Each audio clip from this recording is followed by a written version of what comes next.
Amy Cudmore, welcome to the program. You're all in. So, all in. tell us, Amy, where are you from? Originally, or Originally, yeah, sure. Okay, Let's start at the beginning when you were very young. At the beginning, yes, when I was very young. Interesting, Russ. Choice of words. Anyways, I am from Boston, Massachusetts, originally. Cool. Go Pats! What's a Pat? Oh, the Patriots. Oh, see, I'm not up on the football lingo. Red Sox. Red Sox, I know. The Bruins. The Bruins, I certainly know. Original Six hockey team. Yeah, there you go. So, Beantown. Any idea why they call it Beantown? Absolutely, Boston baked beans, man. Really? Yeah. That's where it all comes from? Yes. That's pretty. So, what about the New Kids on the Block? Well, you know, they were new. You are responsible for that. They were You're new. from Boston. On the block. Yeah. So, did you listen to the New Kids on the Block? No. Because they were from Boston. Like you should support the hometown guys. No. No? Mm-mm. They're actually pretty good. I didn't mind Yeah, them. they are good. I mean, most men won't admit that they listen to four-part male harmony, but I do. I Well, really enjoyed it. Yes, we might know this. I liked NSYNC too. Yeah, me too. I loved NSYNC. Really? Justin Timberlake and all the... Totally loved them. But whenever they come on the radio, I just sing Timberlake's parts. I don't sing the rest. Oh. Because that's how I roll. Okay. I'm just kidding. Duly noted. So did you grow up in Boston or were you just... Like, how old were you when you left Boston? I was 25. Okay. Yeah, I So got you were married You were in Boston most of your life. all my life. Okay. All my education through collegiate level, everything up there. So when you were in high school in Boston, you go to... Were you in the city of Boston or No, suburbs? 36 miles northeast, Georgetown, Massachusetts. Oh, okay. So is that where the University of Georgetown is? No, I think you're I don't thinking know. D.C., Washington, Is D.C. that in Washington? Yes. Yeah, I'm not up at my... A lot of Georgetowns up there. You know, very patriotic, very True. foundational to our nation. Ah, okay. Mm. See, you're smarter than me about that. Chemistry, maybe I can handle you. Maybe. But the rest I can't. Well, let's see. No, I'm embarrassed now. So when you were in high school, did you know you were going to go to college? Yes. So it was like a thing in your family? Like your family was very supportive of that? I was the first one. So you're first generation college I am student? first one to graduate from college Wow. with my That's BS. great. Wow, good for you. Yeah. So let's start in high school though. Okay. When you were in high school, you knew you were going to go to college. What kind of classes were you interested in? What were you studying? Well, music was always my interest, but I didn't want to go to college for music.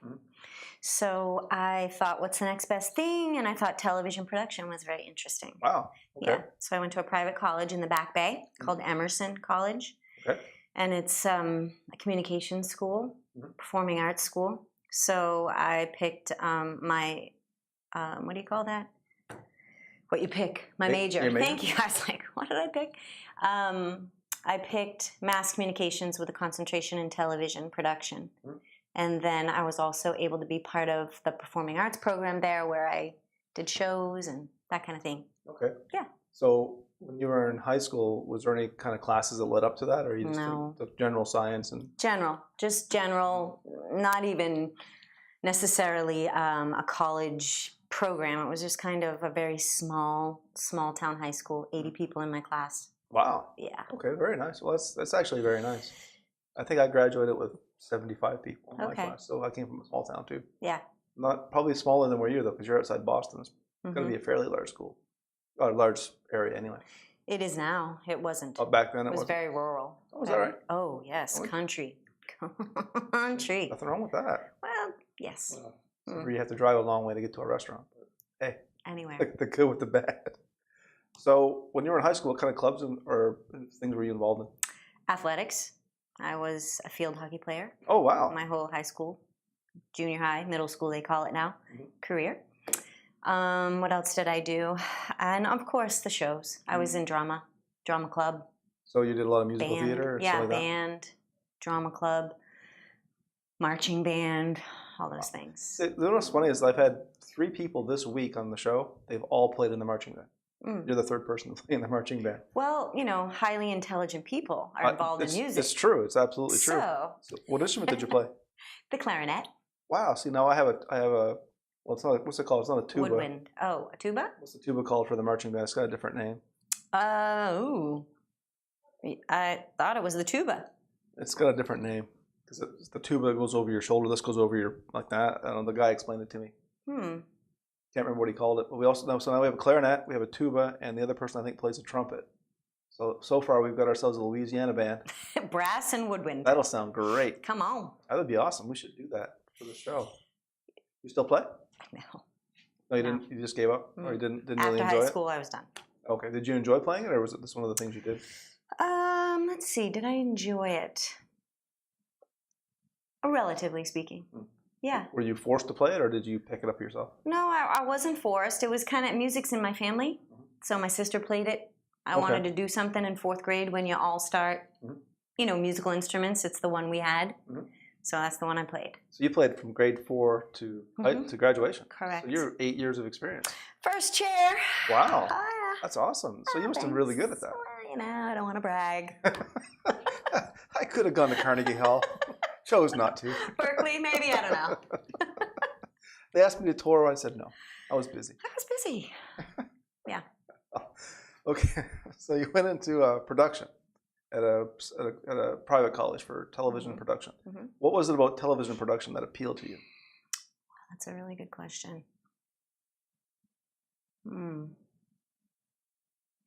Well, it was kind of a process of elimination, I guess. I wasn't interested in film. I was not interested in radio or print journalism. I didn't want to do broadcast journalism. So I guess the only other option was television production. Sure. Yeah, I knew I wanted to go to that school. I wanted to be in Boston. I wanted to be in the Back Bay. So that was some of my criteria. Okay. But I enjoyed it. I really enjoyed it. I was behind the camera in television production, but we had to do classes in front of the camera as well. And oftentimes my professors would say, well, why are you behind the camera? Why don't you get in front of the camera? Sure. Don't you want to do something like that? And I was like, I don't know why I didn't. I was a bit rebellious, I suppose. They told you to, so you said no. That's right.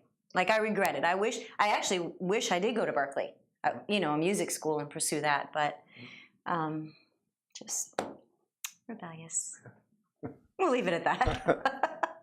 Don't tell me what I'm going to do. You are not going to make me work out hard today. I see. A little bit of reverse psychology. No. So we'll get into working out with Amy in a moment. I'm afraid to talk about it, actually, because I'm afraid I'll suffer more. I mean, you may.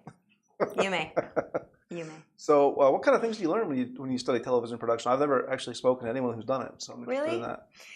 You learn everything from cameras behind. So lighting a room properly, using the cameras in the control room, how to direct, how to produce, what a producer's specific job is, what a director's job is, how to cut and run like news stories. The stories you see on TV are all really just run by the control room. Like what you see is the control room. Sure. Yeah. So, and then also field work. We did have field work where you'd go out and gather stories, do interviews with people, which is the stuff in front of the camera. But also, we all took turns. It was kind of fun. As a student body, we all had to do every position there was. So it was anything you think of in television production. So sound, lights, video. Yeah. Wow. There's a lot to know. There's a lot to know. And I was at the end of the technology as it was at the time. I was at the end of that. When I graduated, it all started to become digital instead of analog. Sure. So if I were to try to go back today and do it, I never pursued a career in it, actually. I had an internship with ABC, Channel 5 in Boston. Yep, my senior year. I worked on a local show, kind of like a 2020 show. I worked on a show like that. But because I wasn't unionized, I couldn't necessarily do anything except rewind the tapes and catalog all the tapes and such like that. But that's when I kind of looked around at the industry and I said, well, I don't know if I really want to do this because of the political bureaucracy. So I don't know. I never really did much with my degree, actually. Well, that's common. Yeah. It's common. A lot of people get a degree and then they choose to do something else. Yeah. So you think your degree was valuable even though you didn't use it? Absolutely. the life lessons that I learned that carry through in my application of fitness today. Right. You know, the desire to educate, to learn, to not be satisfied with what you tell me. All that stuff I learned. Right. Investigative skills and probing questions and how to get the best out of someone. It really encouraged and fostered the gifts that I have as a trainer and coach, actually. Wow. Yeah. So I have to ask this. Jill, you worked for ABC, the local ABC affiliate, or was it? Yes. Did you meet anyone famous? They were famous in Boston. Sure. Like local reporters. Yeah, and the people of what do you call those? The commentators of the show who would the anchor. the anchor who would do the stories. Can't remember the man's name now. It's been so long. It's been 12 years. Yeah, it's been a long time. But while I lived in Boston, I worked as a hostess at Legal Seafoods, and I would see lots of famous people. I met Vincent Price. Remember him? Yeah, Vincent Price, the horror movie guy. Yes, I met him. I met Andre Tippett, who was a football player for the Patriots at the time. Lots of famous people coming in that restaurant. It was kind of fun. A very high-end place. Oh, yeah, Legal Seafoods? I'm sorry. No, okay. Well, there are some in this area. Oh, it's a chain. It is now. It wasn't. Oh, I didn't know that. Wow, yeah, it wasn't then. I think there's one at the Sawgrass, or there used to be one at the Sawgrass. Interesting. Yeah. Obviously, if you have to ask, you can't afford it kind of place. Wasn't going to say it, but... I work for Broward College. I don't have any money. I'm hoping the governor watches my video. I was going to get in trouble for saying that. Oh, well. Free speech. Pardon me? Free speech. Free speech. They're free to fire you for your speech. Oh, there you go. So you're in Boston. You've graduated with your degree. Yes. And you're probably in your, early 20s? 22? Yep. And you don't want to work in the industry. So what do you do? I begin to sell automobile and home insurance. Oh. Because my college was private, and I took several loans that I was responsible for in every arena I could to pay for my college, which I would not recommend, people, students. That's why you come to Broward. You're the smart ones. That's right. No college debt.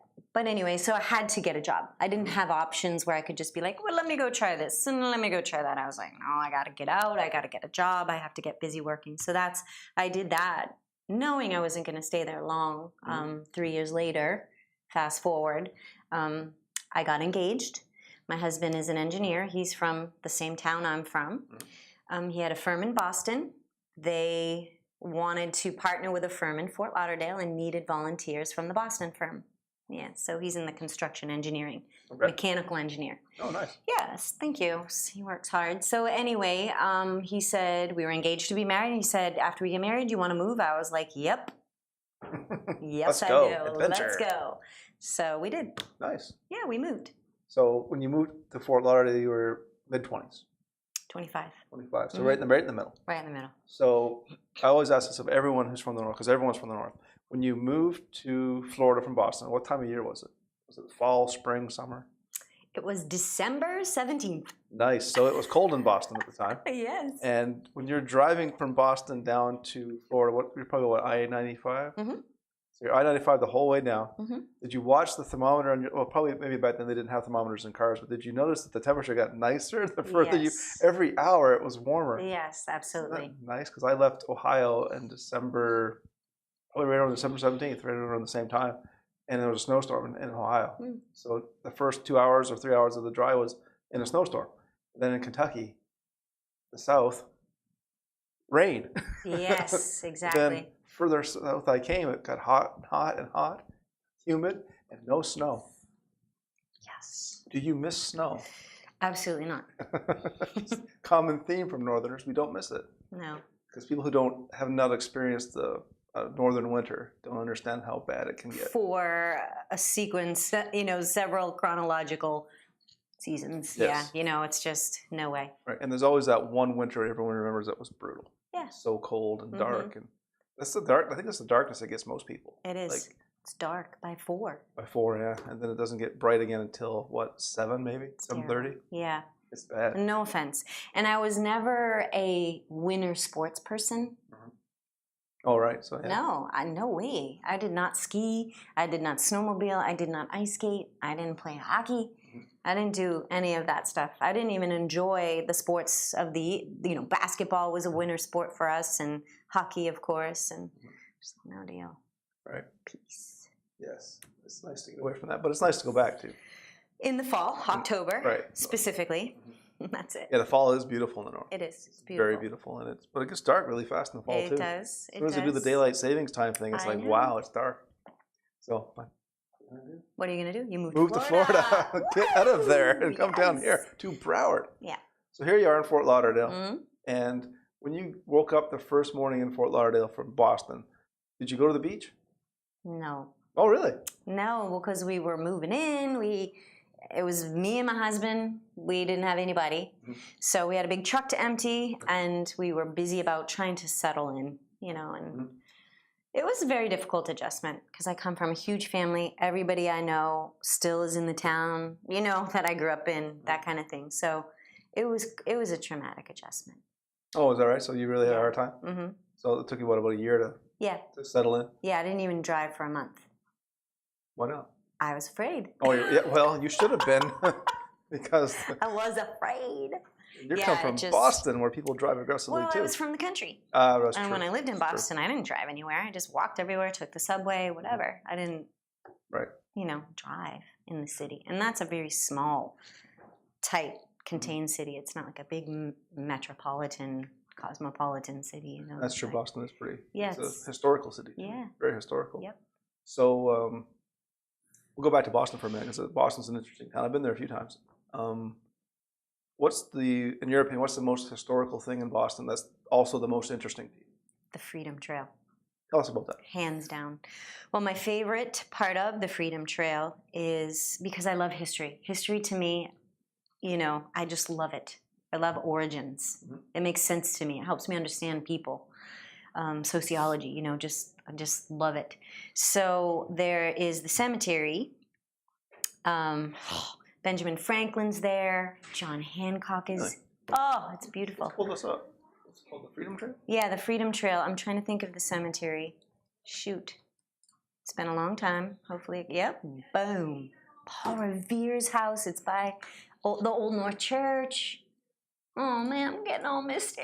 Getting all nostalgic. Getting all nostalgic. Yeah, it's the cemetery was I love cemeteries.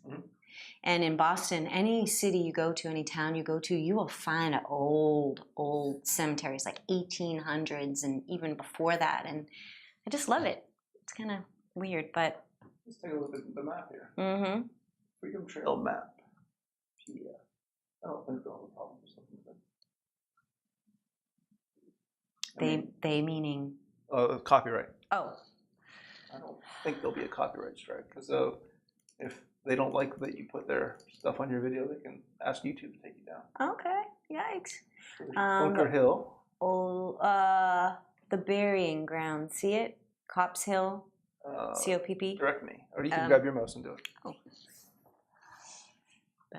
I believe it's right there. Oh, so that's the cemetery you're talking about. Yeah, I love it. But that's my favorite part of it. Oh, oops, was that me or you? That was you. I love it. And the North End I love, but anyway, that's a whole different part of the story. Did I lose it? Yep. Paul Revere's house is right there. I love this section of the city. I just love it. But that burial, I wish you could click on it, because that is the most fascinating part of it. The Old North Church is beautiful as well. Just an old, beautiful church. Is that where Paul Revere did the whole lights in the window? Yes, as a matter of fact. Hello. Look, his house is right there too. So you didn't have to go very far. Mm-mm.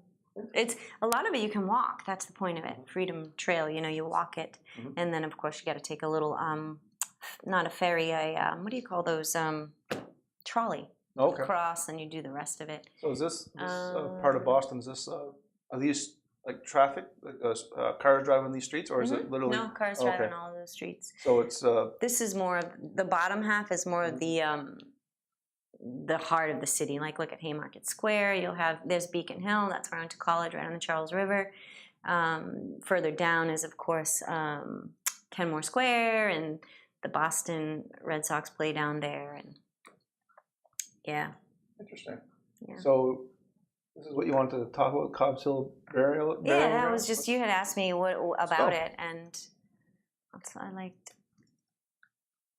Oops. Hill. Buried ground. It's real. We can pull up some images here. We hopefully won't get copyright strike. Okay, well, there you go. If we do, we do. We'll fix it. Okay. What, do you get flagged? Is that the deal? They'll pull your video down. Oh. And they'll tell you why, and then you go and you take it out, and you put it back up. Try this one. Cobb's Hill burial ground. These are kind of neat. Yeah. Very, very old. Oh, yes. Wow. Yeah. John Hancock is there. Some of the founding fathers. Ben Franklin. You know, Ben Franklin's the one that started Harvard. And Wow. This is incredible. This is very nice. I guess the question I would have is, why don't they, is there a reason they don't straighten them? I just think it's kind of, I don't know completely, but I know they're very protective of any type of invasive thing, you know, like if you had to straighten that, what would that mean? Right, sure. Like, you know, it's so old and brittle. I think it's slate stone, so break. Right, you know, if it's gonna break by nature, let it break. You know, but I feel like that is the fear. You know, that's interesting. I've heard of the Freedom Trail. I just never really knew what it was. Oh, you got to do it next time you go. It's a must. Boston was a really cool town. It's just a very expensive town. If you don't know where to go, that is. Yes. Well, you have a friend. I do. So next time you go, I'll just tag along in your suitcase. Well, there you go. I've had people do that. In the suitcase? Not the suitcase. But they've come with us, you know, like we're going home for a week and a couple friends, hey, can we just tag along with you? I mean, we'll find our own, we'll stay at our own places and stuff. What can we? And I was like, come on. Show us. Come on. The thing I remember about Boston was, what's the hill where I think it's Beacon Hill. Beacon Hill. I think it's Beacon Hill. It's the government situation there. And it was the big golden dome on it, right? Yes, exactly. So you can pull that up. Yep. I lived right at the bottom of that hill where the Cheers bar. Remember that show Cheers? Bullfinch Pub. Yeah. It's right at the bottom. And then I lived across the street from there. 100 Beacon. Oh, look at that beautiful city. It is a very nice city. It's historical. Yeah, that's what I love. Is that the dome over there? Like in an old illustration? See it way right? Looks like the Capitol. Beacon Hill. Interesting. Very interesting. I remember that we were there, the people told us that it was an exclusive part of the city. You had to have the means to maintain your home. Oh. Well, that makes sense to me. Because it was historical, so you had to keep it. That's right. You have criteria. You had to keep it the way it's supposed to be. Yep.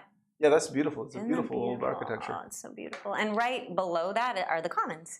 Right. Yeah. You know, Boston and then Commons. It goes all the way down. Boston Commons. Yeah, Boston Commons. Beautiful, beautiful, beautiful. And one of the things I love about the city is you can walk literally from that spot, Boston Commons, all the way, like, what do you call that, parallel to Commonwealth Avenue, all the way to Copley Square. Like, just walking, it's these beautiful gardens all the way. Did you see that when you were there? You don't remember? I probably didn't appreciate it because I was a teenager. Oh, yeah. No, you got to go again. Oh, yeah, absolutely. I'd really like to go again. You definitely got to go again. Look how beautiful that is. That is yeah, I vaguely remember this.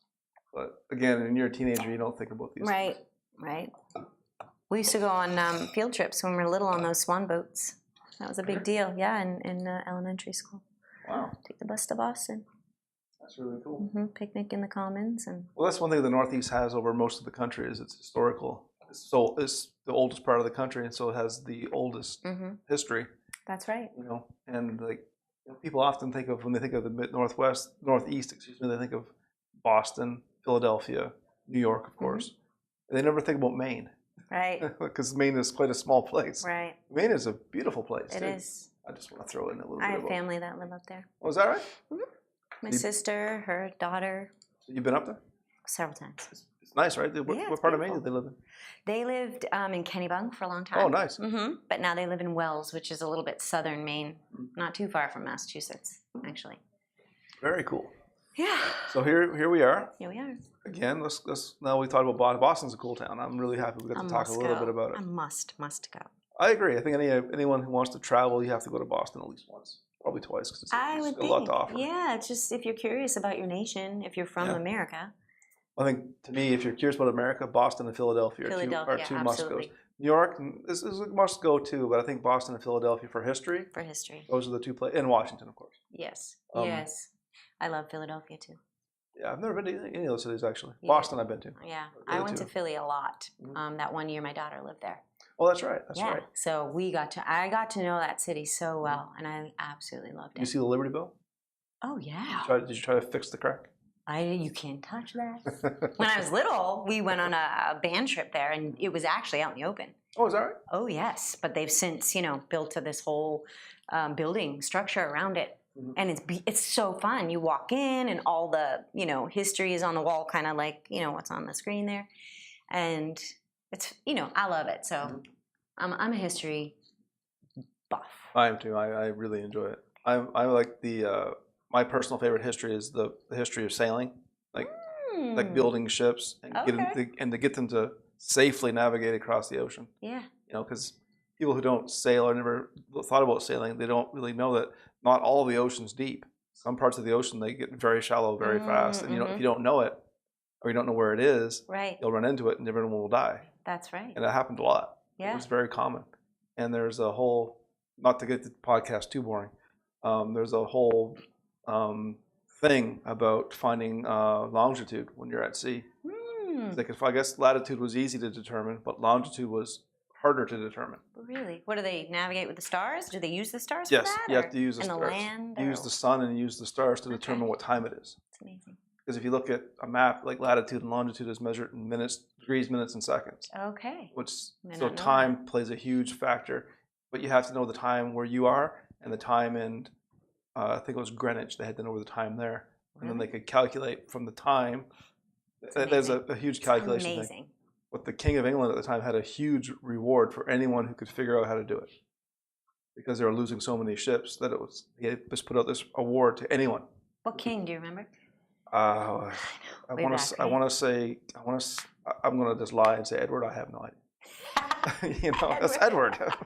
I was thinking like Queen Victoria or something. No, it was a king. It was definitely a king. Because Albert, her husband, was a forerunner, of many sciences. There's a movie about that. I'll try to find it and send it to you. I'm sure it's free. It's such an old movie. Yeah. But it's called Longitude. That's cool. Very cool. And this guy built all these watches and clocks that could go to sea and would maintain accurate time even in extreme heat and extreme cold. This is way back in the day. And how amazing is that? That today we're just like, that's the way it is. We take time for granted. Yeah. We definitely take it for granted. Back in the day, they couldn't tell time. I mean, they could tell time, but it was hard to keep it accurate. That's right. It was very interesting. So here we are back in Florida. Mm-hmm. Thank God. And you're in this Florida area, and you decided to do what with your life? You're married. I am married. And you have children. We hadn't yet, but I have children now. I really did not want to go back to an office job. I'm not that type of person. So that really cut out a lot of jobs for me to get at the time. So we actually found a church we started going to. And the music pastor needed an admin. And I was singing on his team, like I sang on the praise team. And he said, "Do you need a job?" And I said, "Yes, I do." And he said, "Well, you want to come work for me?" And I said, "Sure." Nice. So I started working for him. As it was an office setting, but not like selling insurance. I was very involved in music and all the music aspect, which was is really a deep passion right alongside of exercise for me. And so, so I just worked for him for 3 years, and in the midst of that, I got pregnant with my son. And then after that, I was mom, man. And it was the greatest job I've ever had. What was great about it? Just, there's a love inside, not to get all schmutzy, but there's a love within you that you don't know you have until you're able to express it to your child. you know. And I know people who don't have children, sometimes they have pets, and it's kind of that caregiver type love, but it's just a parental love, you know, it's just, that's the amazing thing about it. It's terrifying. You know, I never knew anxiety and stress. I didn't think I was an anxious person. I chill vibe, man. That's my I need a shirt that says chill vibe. But having children awakened even that within me, you know. So it was terrifying, exhilarating. It still is. I mean, my kids are in their 20s, but it's just the most challenging thing I've ever done in my life. And maybe that's why I love it. I don't know. Just a worthwhile investment. So when you had your first child, you decided to exit the so we say the paid workforce, and enter the unpaid workforce of motherhood. Yeah. And how long were you out of the paid workforce and just being mom? And I don't want everyone to know I'm not poo-pooing the job of a mother at all. I know it's very, very, very hard work. And I don't take it that way. You know, people have their opinions, but I lived it. Make sure the folks at home don't think I'm saying that. I'm definitely not saying that. Yeah, no. I know you wouldn't think I was saying that. Okay, good. I had a daughter shortly after I had my son. They're 21 months apart. Oh, yeah, that's good. Yeah. So it was they great. grew up together. They're best friends. So I just, let's see, my son went into pre-K at 4, 3 days a week, and I still had my daughter home. So when she entered school, which she was, so probably about 4 years, I was exclusively mom. Keep on, sorry. Yeah, sorry, I was exclusively mom. And then, of course, I was always an athlete. And I always worked out, you know, like I did step aerobics the morning I delivered my son. I had no idea I was going to deliver him that afternoon, but I was at the gym working out. Wow, so you were very pregnant working out. Yes. Wow. Yeah. Is that recommended? Oh, sure. It is if you've always done it.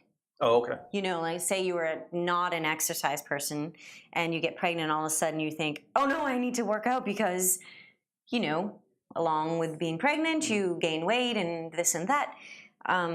People start working out. You should never start something at the start of your pregnancy if you've never done it before. So I was an avid, you know, athlete always and fitness type person. So it was great. It was the only time I felt normal.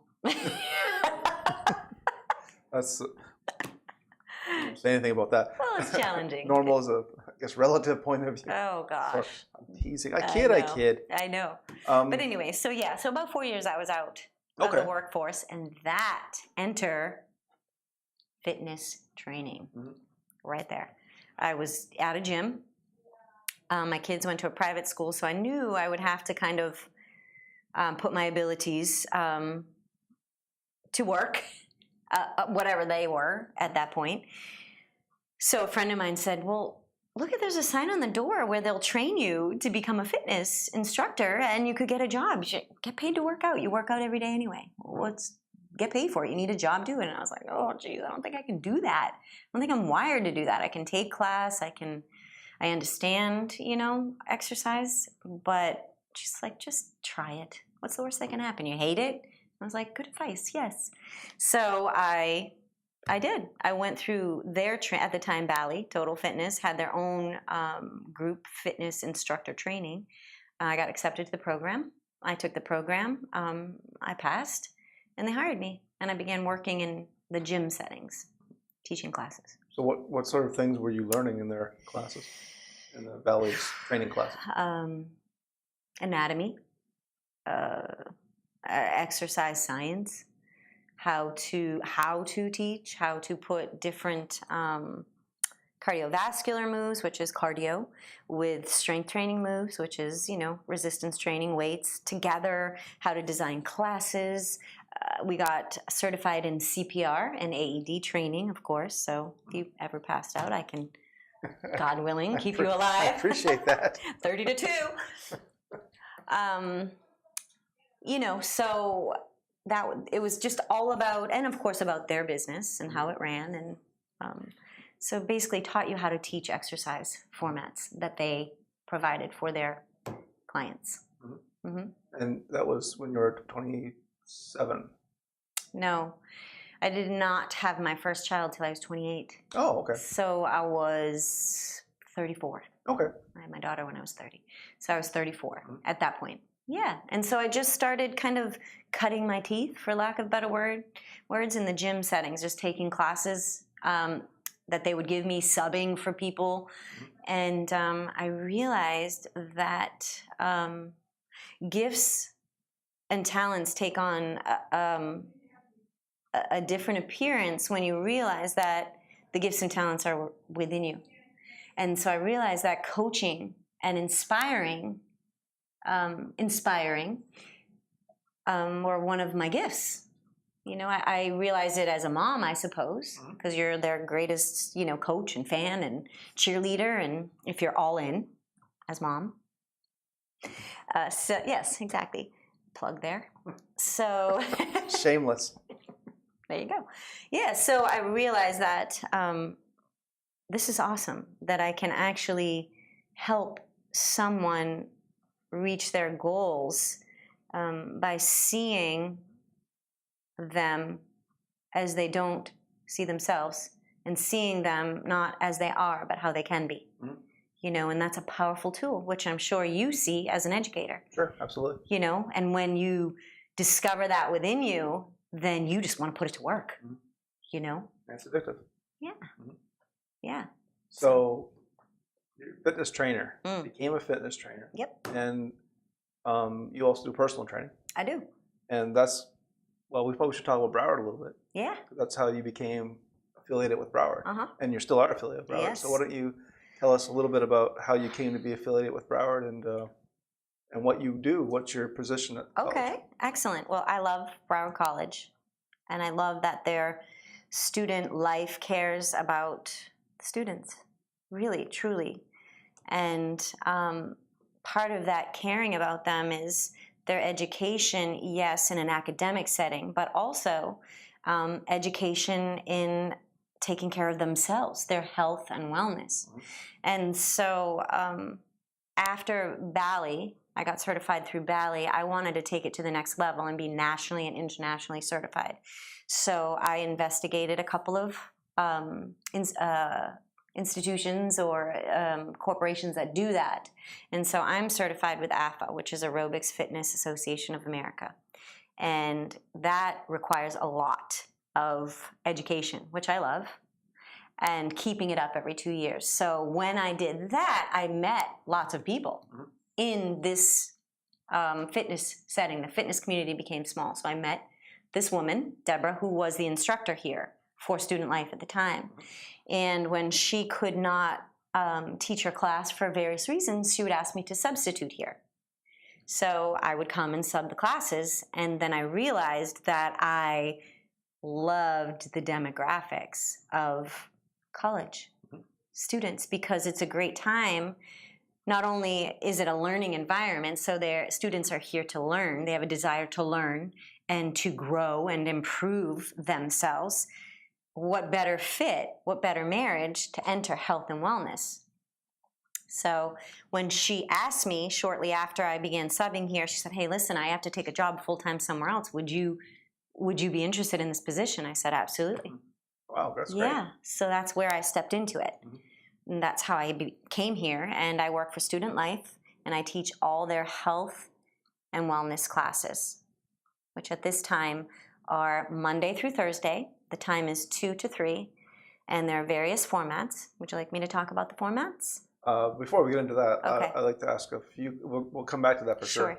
I'd like to ask you a few questions. First of all, when you say you do all the health and wellness classes, you mean that Student Life offers? You're not talking about the academic classes? No, not at this point. Okay, not yet. Yeah, not at this point.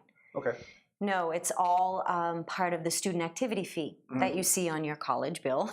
So the students are paying through their activity fee for these classes you teach? Among other activities. Or among other things, sure. Student Life offers. So what you're saying is that the students have prepaid for your classes. Yes. And by not going, they're actually throwing money out the window. That's right. Just, flush it. So it's a little bit more. Flush that money. Exactly. It's a little bit more, maybe some incentive maybe to attend the classes. I would think. Because you've already paid for it. You may as well at least check it out. At least check it out. You may not like it, but you may love it. You never know till you try. That's right. I also wanted to ask you a little bit about your certification, and you said there was a lot more to learn. Can you give us a flavor of what there was to learn? That's a whole nother podcast. I know it's a lot. It's an awful lot of stuff. Yeah, it was kind of like the course I took at Bally, but on steroids. But I don't advocate steroids. Disclaimer. Don't do drugs, children. Hugs, not drugs. So it was really just my foundation with Bally and my field experience with Bally Total Fitness really just made it a natural segue to deepen what I learned with Bally. You know, just everything, exercise physiology, kinesiology, which is how things work together, every system of your body, cardiovascular, you know, structural, muscular, organs, all kinds of anatomy. And breathing is a huge deal. You know, in life, you have to breathe.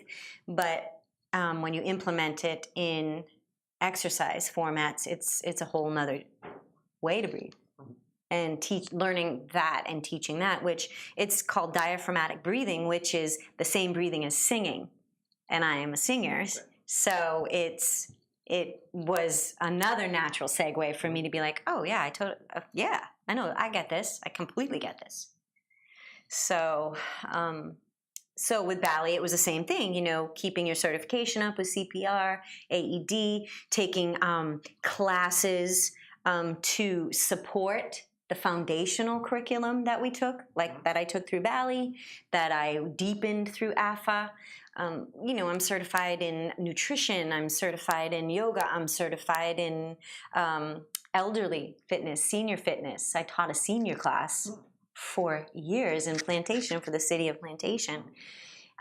Those kinds of things. So that's what it was. It was a deepening of my knowledge and then a broadening of my knowledge with specific certifications which fall under the continuing education system that you're part of. Once you get your initial license, every 2 years, you have to take 15 credits, CEUs, continuing education credits, to keep your license up. Okay. And every 2 years, you have to get recertified in CPR and AED. So that's what that entails. And it sounds like a crazy lot, but if you have any interest in it and a desire to go into that world, it's a very attainable way to do it. And the organization I'm with makes your continuing education so available. They offer all the classes. You can do them online. You don't have to go to seminars and classes. It's just very accessible and attainable. And I love it. So how long would that take to get certified initially? It depends on you. It really depends on you. You purchase the course. It's a big fat book.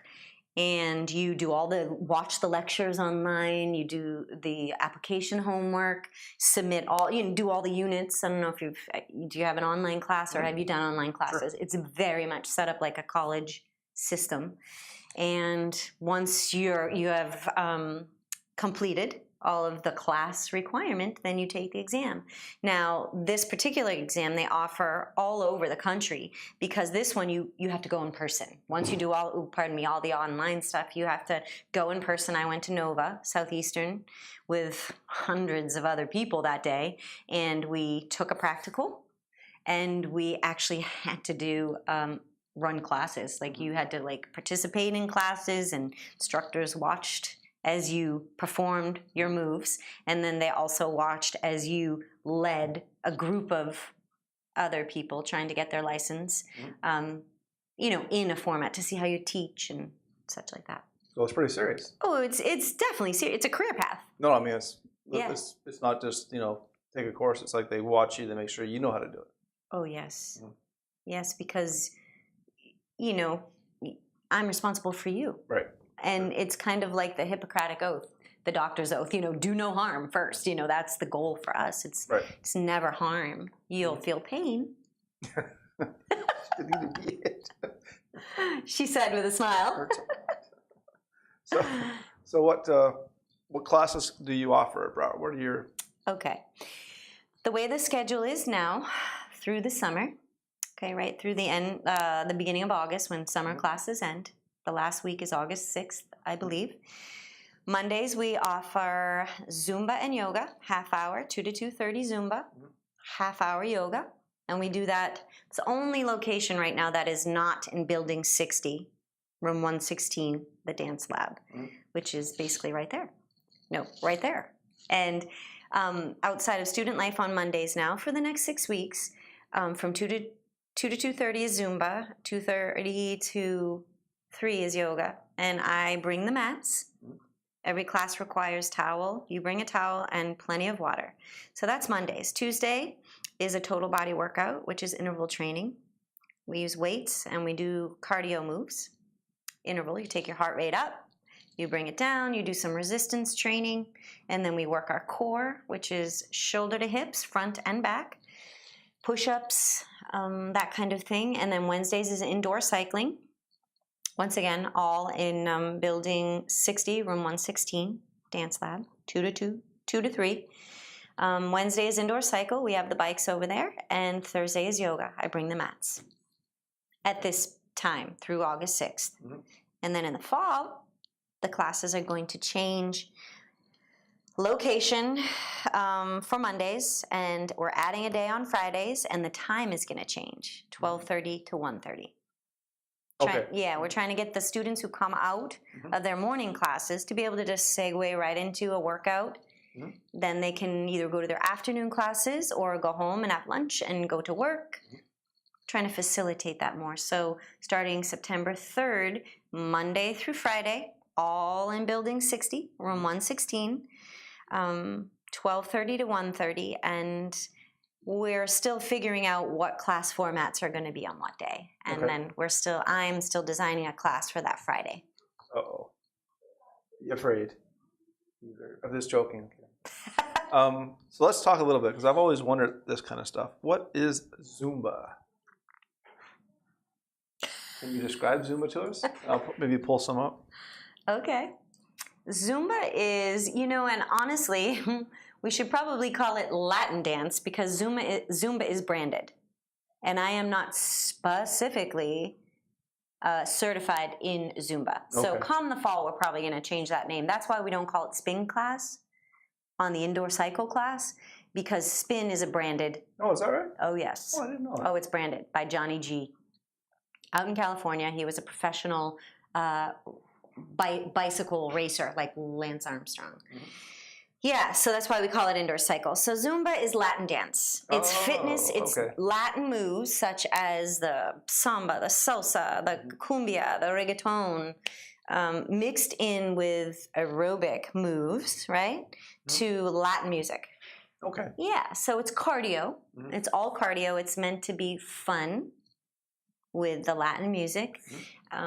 So what I like to do with my Zumba, I keep it very foundational, because back in the day when I wanted to learn about Zumba so that I could teach Latin dance, they would have these classes where if you hadn't been doing it a while, you were left behind, Everybody knew the formats, everybody knew the moves, everybody knew the names of the moves. It was just so fast-paced that even the most efficient exercise type person, athlete, would have trouble keeping up. So I decided when I was going to design my Latin dance class that I would learn the moves and teach it at a foundational level for everyone. So instead of putting just this routine together with like changing paces and different moves, and I would pick 4 moves for each song, and I'd teach a move, keep that move going, teach a new move, add that to the second move, teach a new move, add it to the first, second, and third move. So by the end of the song, we're cycling all 4 moves. Everyone feels like they're getting it, having fun, sweating, So that's the way I do my Latin dance class. It's very foundational, but I always encourage the advanced students or who have been doing Zumba out in the world. If you know the moves and you want to add flavor, that's the buzzword in the Latin dance. You want to add your flavor. Do it. Take it up. Enjoy. Grab a partner. Have fun. As long as you're sweating, your heart is working more than just sitting here having a conversation, doing it. That's interesting. I've heard the word. I just never really knew Latin what it was. So Okay. What's Pilates? Is that also branded? It is. Okay. It is. Pilates is actually a man's last name, Joseph Pilates. Mm-hmm. And he designed a core workout for dancers, ballerinas primarily, because they were, their brain-body connection wasn't what, I can't remember where he came from. He might have been a dancer at one point. I think he was.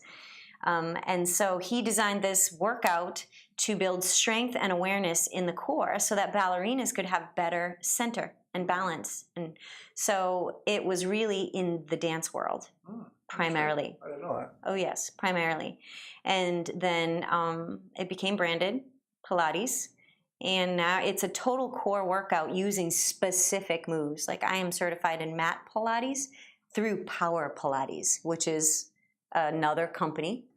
And they have specific moves from the Pilates regime of moves that you put together in a sequence. Mm-hmm. And it's all for core. Really? So yeah. Pilates is 100% core workout? 100% core. Wow. No cardiovascular. That must be very, very difficult. It's very intense. Interesting. Well, maybe you'll get a chance to do it in the fall.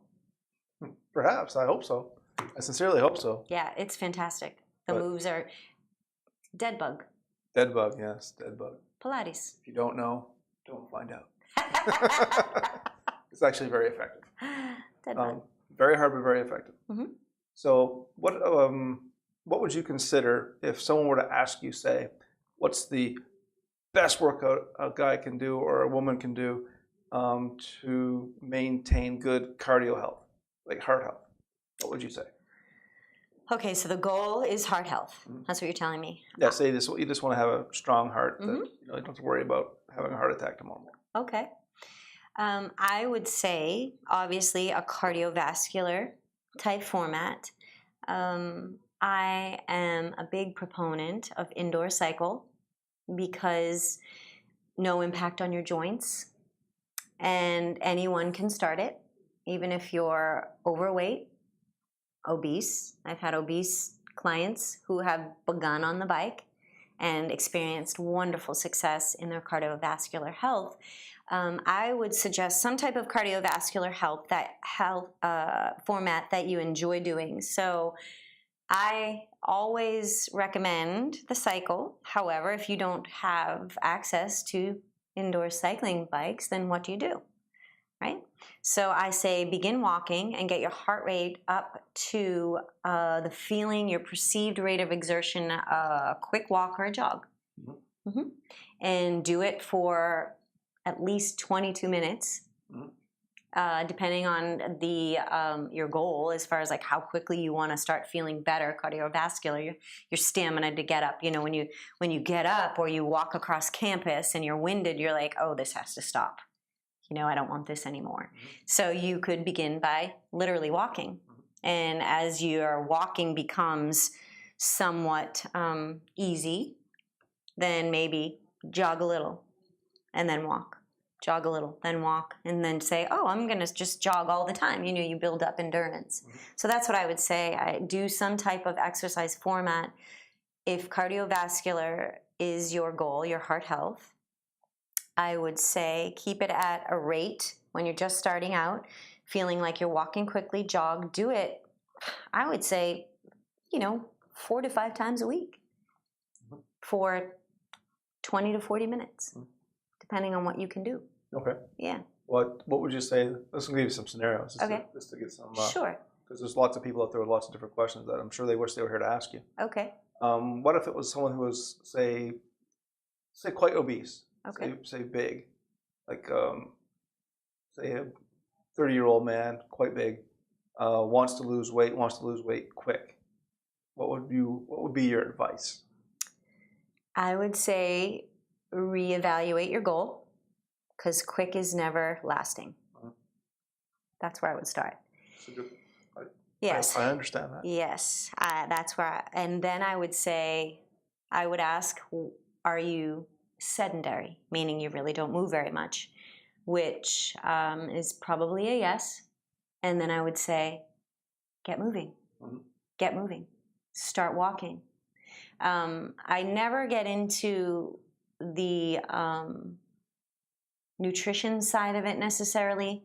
I can answer questions, but that's a whole different ball of wax. You know, if you're coming to me for fitness advice and fitness help, because typically when a person is obese, grossly obese in the true sense of the word, grossly obese, not a derogatory word at all in this case. Look up the word if you're not sure what it means. Then, you know, it's one step at a time, literally. That's what I would say. Get moving, even when you don't feel like it. If you have access to a pool, I recommend a pool because it takes pressure off your joints because you're already carrying so much mass. It puts so much stress on your joints and your bones. So I would say that, and I would also say take a look at your nutrition. You know, what are you putting in your mouth? And that is, you make modifications literally one bite at a time. You know, realistic goals and get moving. Very good. So I'll ask more questions because I think your answers are great. Okay. What would you say to someone who just says, I work out all the time, but I don't lose weight? I watch what I eat, but I still don't lose weight. Or something to that effect. Well, I would ask a series of questions back. You know, sometimes in that case, if it is a very fit person, are you talking about a fit person or someone who is doing everything they can and the scale's not going down? Yeah, someone who's, say, just mildly overweight, wants to lose 15 pounds or something like that. Okay. I would see what they're doing, how they're training. And I would ask some nutritional questions, you know, like, are you getting enough, you know, of the nutrients you need? Are you resting enough? Are you overworking? Sometimes overtraining stops the scale. Really? Yeah. Interesting. Mm-hmm. Yeah, because your body goes into, you know, survival mode. Like, oh, what are we doing? There's no rest here. You're killing yourself, literally. You know, ripping your muscles, stressing your joints, activating your cortisol hormone from your pituitary gland, which is your stress hormone. You're not taking care of yourself, body. I'm gonna have to like reserve what you have and preserve what you have for now because you're not giving me what I need. And if you spend any more, you're not going to survive. Like we're made in such an amazing way where your body will survive, preserve itself. You know, so there'd be a lot of things, a lot of conversation and questions for me to get to the root of it. But you know, I would just begin by asking some basic questions. Okay, like what are you doing to train? What aren't you doing? You know, sometimes people aren't doing enough cardio. Sometimes people are doing too much cardio. It's so variable. That's the tricky business. That's why I love personal training because in a group setting, it's a wonderful way to have community and encourage one another. And learn and grow and challenge yourself. But when you get in a one-on-one situation, you can really begin to define you. Right. You know, with you. So that's a tricky one. That's a tricky question, a lot of variables, but I would begin by asking questions of how you're training, how is your nutrition, are you resting? It's it's a triad, you know, it's very important. So how would you, because you know, I'm an overweight guy, and I know the perils that go along with that. A lot of depression is involved in being overweight. A lot of people who are depressed are overweight because they use food as their drug to get out of depression. Funny thing is when you exercise more, you become less depressed. Correct. Not that I was clinically depressed, but you know, you get kind of down on yourself for being overweight. Oh, absolutely. How do you deal with someone like that? That's maybe, I mean, I don't think I was that bad depressed, but there's a lot of people who are very depressed and they don't work out because of it, because they don't see how anything's ever going to change because the road is long. And I always remind myself, like the reason, you know, the reason I don't get down on myself as much as I used to when I was in my 20s is that I didn't get here overnight. I can't get away from here overnight either. It's going to take, probably years to get to a good place, even if I ever get there. But it's like how do they say it? It's not a sprint, it's a marathon, kind of thing. Absolutely. But how do you take someone who can't see the light at the end of the tunnel, and how do you bring them, excite them, and motivate them? That's a wonderful question. There's a proverb in the Bible that says, hope deferred makes the heart sick.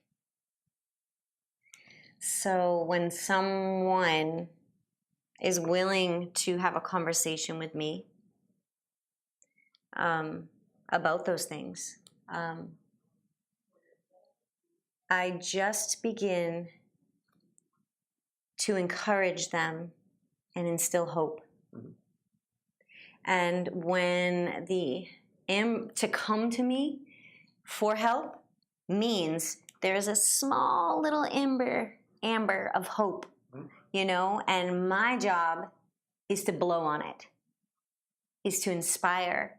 Inspire means all the words you think it means, but also means to breathe, inspire. So I breathe hope into the ember, and the flames begin to rage within a person, because I can tell you everything you need to do.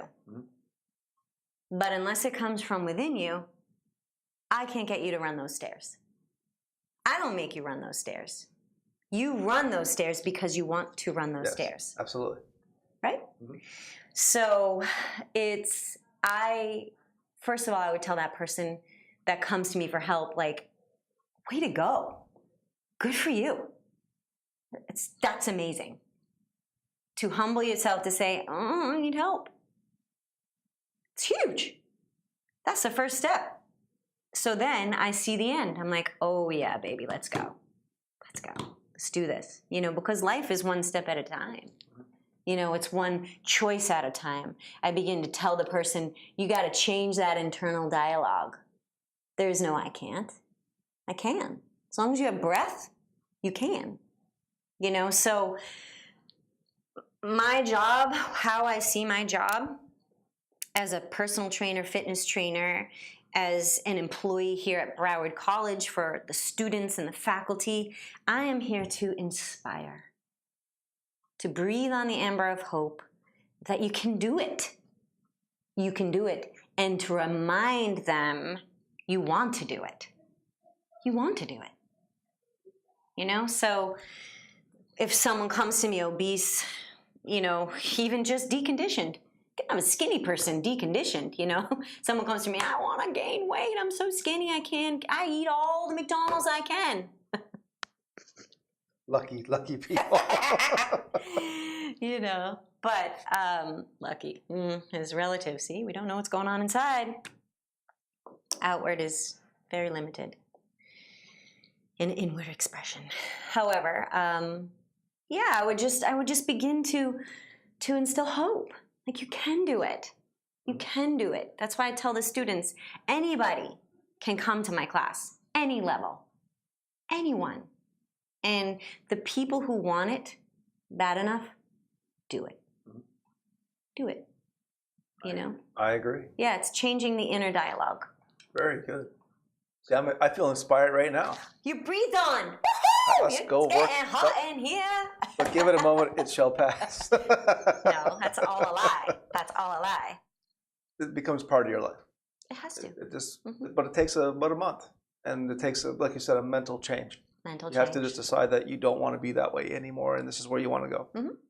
And when you get to a certain age, if you don't change that, you're going to die young. Or premature, I guess is a better way to say it. Yeah, or the quality of your life. Yeah, your quality goes just down. Be so terrible. Yeah, and then you end up doing things you take drugs to feel better because you're sick, because you're overweight, and it's preventable. It's preventable. It is preventable. Right. And that's one of the struggles I have with the younger students of Broward, because they don't believe it's going to happen to them. They don't think they need to think about these things. Right. But what I try to tell them is if you think about them now, it becomes a lifestyle. Right. It's a fabric of who you are. Mm-hmm. And you're a better person, a better contributor to society. Right. You know, everybody is all down on the condition of the world. Well, all right, let's do something about it. One person at a time. Mm-hmm. You know, so to take care of yourself is the beginning. Right. Well, if you can't take care of yourself, you can't take care of anyone else. That's for sure. Yeah, it's the ignorance of youth, you know. Youth never thinks. Mm-hmm. We're all like that. Nothing ever bad is going to happen to me until you get to be like, for me, it was my 35-ish. I realized that I'm mortal. I will one day die. Mm-hmm. But I don't want that to be today. Yeah, and the quality of your life. You know, you're married and you want to enjoy your life and you work hard.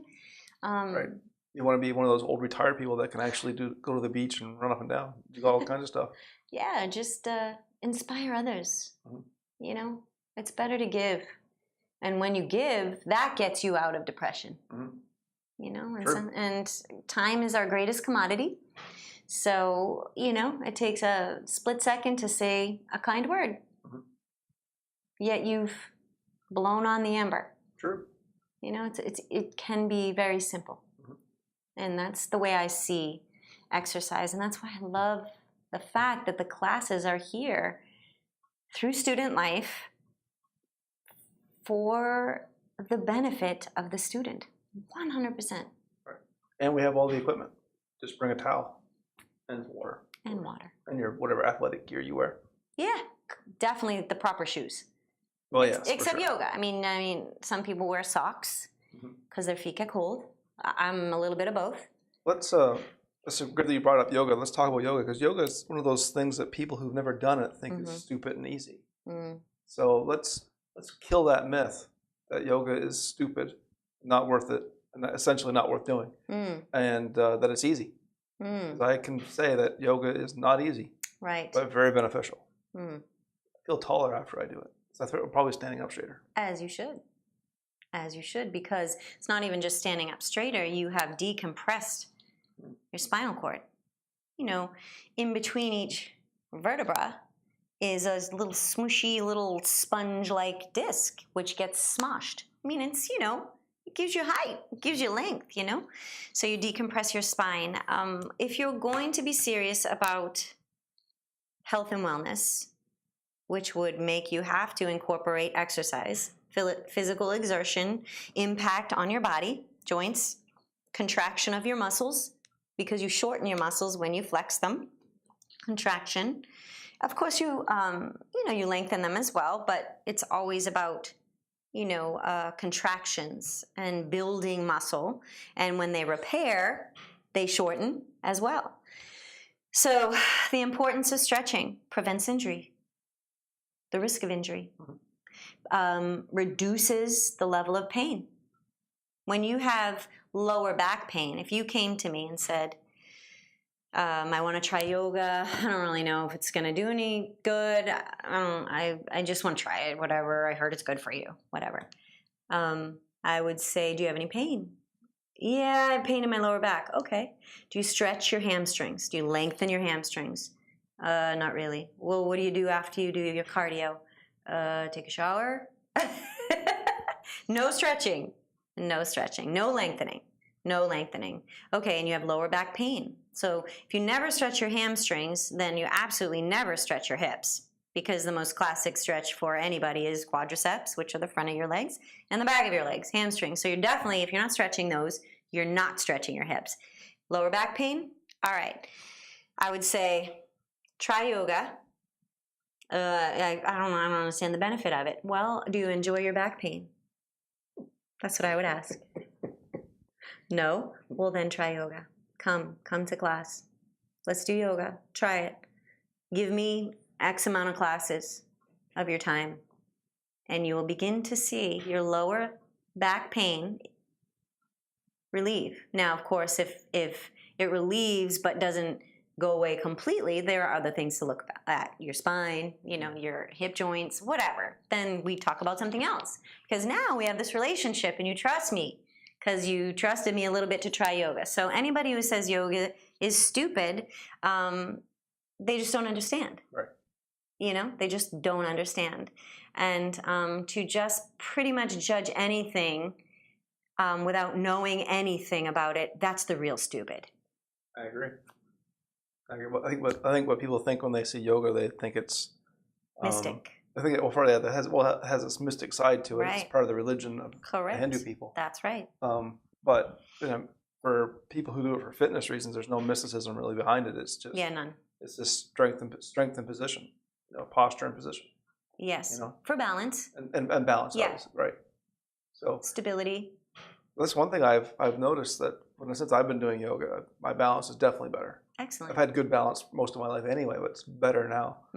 And I'm always surprised at the people who don't have good balance. It's like, I think yoga would really help these people. Like if you can't stand on one foot for 10 seconds, it's probably not very good. No, it's not good. What would you tell someone if they wanted to check their balance? How would you check your balance to see if it's any good? Or if it needs to be improved? Well, I would definitely have you stand and lift a foot. That's like holding on to something. Definitely. You'd hold on to something and lift a foot. Okay, you got your foot lifted? Excellent. Now lift a hand, the opposite hand. All right, you're still kind of there, a little shaky now. And lift this hand. And then forget it, they can't do it. It's like toe goes down, hands go down. And what you would notice about that person is they have no focal point. And what that tells me is there is no brain-body connection. Okay. So you roll it all back, you do that again with the person, and you say, okay, this time I want you to pick an inanimate object, something that's not alive and moving, stare at that, and here we go again. Lift a foot, lift the opposite hand, keep looking at the spot, just listen to my voice, lift the other hand, boom. Instant improvement. Instant. So that's what it is. So why is it when someone closes their eyes, they lose their balance? Focal point. Okay. Yeah. So is that like the ultimate goal of balance training, is to be able to hold a position with your eyes closed? Ultimate goal? I suppose it would definitely show great balance. Yeah. Like you can do it. You can shut your eyes. Took a long time. Yeah. I shut my eyes now because I don't want you to see the pain. Lies, all lies. The reason actually I started shutting my eyes when we were doing balancing was because when I play golf on the weekends, I hear some of the coaches tell their students to swing at the ball with their eyes closed. To swing at it with your eyes open 5 times and then close your eyes and swing at it. Why do you think that is? I think they're trying to get just their head out of the game and just their muscle memory to do all the work. Brain, body connection. Right, exactly. And you hit it. Right, and blind people have balance. Absolutely. Right? So it isn't necessarily about seeing, although seeing a focal point is a very great start to understanding I don't have balance and I have no brain-body connection. It's a deducer. It's like, okay, let's roll this back. But brain-body connection. But I will give another plug for yoga and training. If your back does hurt, give it 6 months and it won't hurt. And if you keep doing it, it won't hurt anymore. You'll be stiff from working out, but that's a different kind of back pain. Totally different. And I was surprised when, I don't know if it was you that told me or someone told me or somehow I figured this out, that your hamstring caused your back pain. That's so weird. Yeah. But then if you think about it, okay, it makes sense. It's pulling down on your back and causing everything to hurt. Yeah, it's where it's connected. Yeah, it makes sense when someone tells you, right? Right. But it's like, what? Hamstrings, get out of here. Yeah, I know. Then you just do it. Okay, fine. Oh, that's good. Yeah. Wow. Yeah, see? So it's really wisdom in asking for help. And if you could be an expert in 9 out of 10 subjects, go after the one you don't know. Right, sure. Go after it. Go to the people who do know. Right. Especially if you've already paid for it. Just saying. Just throwing that out there one more time. You've already paid for it. Yeah. So, and the classes aren't real full. No, it's been, there have been better days, better semesters. As of late, the summers are always dwindled. But as of late, last fall was better.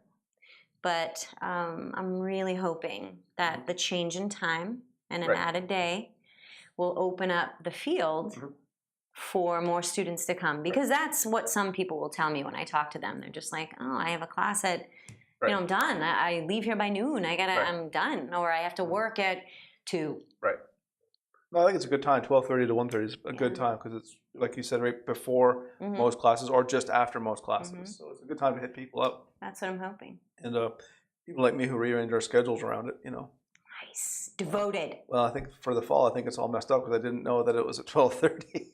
And I rearranged my schedule around. Did you just find that out? Did I just tell you that? No. You told me this months ago, but my schedule was set before, because we do our schedules for we're doing our schedule for winter right now. Okay. And they'll probably want my summer schedule. If I'm going to work summer, they'll probably want it the first of fall. Oh. They're almost a year out. Okay, makes sense. It does make sense. And they start marketing classes almost a year out. So this is what Broward does. Yeah. So I try to arrange my schedule around my extracurricular activities, like podcasting and gym stuff. Okay. So that's what you do for the college, and we're happy to have you here, by the way. Thank you. Thank you so much. The classes are fun. They're hard. That's all I have to say. Wow. Just See joking. the excitement. Well, they're fun, and you meet people. You meet a lot of folks. You definitely meet people. You meet do. really nice people, and you get to you get to see improvement. You do. You'll see it as long as you stick to it. You know, you just can't do it once a month and then think you're going to see results. It's just not going to happen. It's just like your schoolwork. Right. Exactly. You can't just study last minute for the quiz and expect not to to pass. Yeah, I mean, and you might pass, but you didn't learn a thing. Right. You know why? That's a waste of time. Right. So my thing is, like, once you do it once, you're going to hurt the next day. Then you do it twice, you'll hurt less the next day. And then eventually you won't hurt at all. Eventually it'll actually feel different not to do it. You'll feel bad. You won't sleep very well if you don't do it. What was one of the things I discovered about working out with you is that you sleep like a baby at night. And you wake up, you're sore a little bit, but you're wide awake. You're like, hello, day, let's go. And you jump in the shower and you're sore. Yeah. But that does go away. Right, because movement is best. And the yoga helps too. Absolutely. And you do that once a week. Yeah, just once a week. Just once a week. You know, imagine if you got hooked on it. And I want to say, I think yoga has actually improved my physical appearance more than working out has. Because there's a lot of core work in yoga. Yes. I mean, you don't notice it because it's not called a core exercise. It's called downward dog or bridge. But you're just always engaging your center, and it's like. Yeah, you have to for a balance. Yeah, definitely. I always found it funny though. There's an exercise in yoga called the 90-90, which probably has another fancier name, but we call it the 90-90. Does. And it's about twisting yourself into like a pretzel-like looking thing. And I said, there's no way I'll ever get to do this. And then all of a sudden I could do it. It was weird. Why did you believe you could? I didn't think I could. I never thought I could do it. But you attempted it. Well, of course. So there is an element of belief. Well, I knew that even if I couldn't get to where you wanted me, there's benefit in trying to get there. Okay. There's always a benefit in trying. That's right. And then all of a sudden. Say that again. I like that. What? There's always a benefit in trying. There is always a benefit to trying. I'm stealing that. It's inspirational. I'll only require you to quote me on it 3 times, and you can have it for yourself. Okay. But no, it's just something that if you try it and you keep trying, and all of a sudden, then your legs just do it. It's like, wow, okay, that's pretty neat. Yeah. You know, you don't realize how stiff you are until you're not stiff. It's the truth. And then you realize, wow, okay, that's why my back always hurt. I was just really stiff. So but that's what you do for the college, and that's interesting, and that's fun. I love it. So is there ever a time when you don't love it? Like, is there ever, do you ever get the flu or something and be like, oh, I just don't want to work out? No. Do you find that, we'll go back to this in a minute, because I'm going to hammer you a little bit about this. I'm not afraid. I love it. I am not afraid. Do you find that people that work out more, do they get sick less, like with the flu and the common cold, or is that just not correlated?